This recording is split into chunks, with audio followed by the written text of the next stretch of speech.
घटना बा देवरा भइल चटना बा देवरा भइल चटना बा पंडित जी रउआ से प्रार्थना बा झूठ पर खीरा धइल जाता बा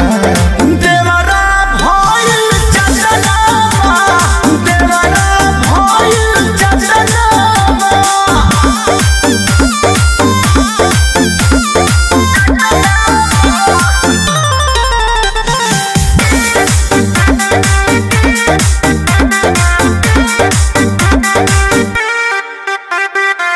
नमी नवरात बा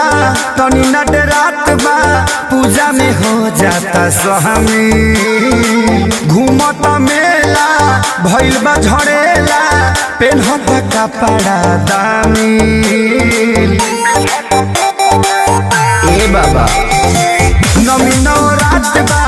तनी नट रात बा पूजा में हो जाता शामिल घूमत मेला भइल बा झड़ेला पेन्हत कपड़ा दामी मूर्ति देखे आइल पटना बा भचर भचर बोले मुँह फटना बा देवरा भइल चटना बा देवरा भइल चटना बा।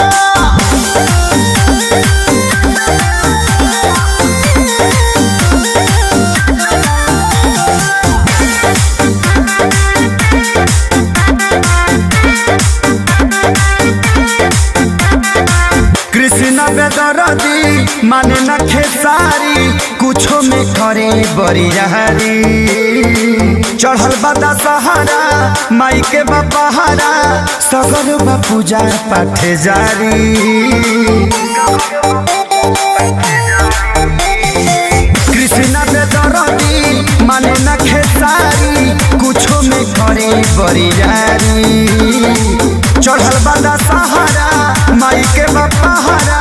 सगर बा पूजा पाठ जारी अरे घटे वाला दोसर घटना बा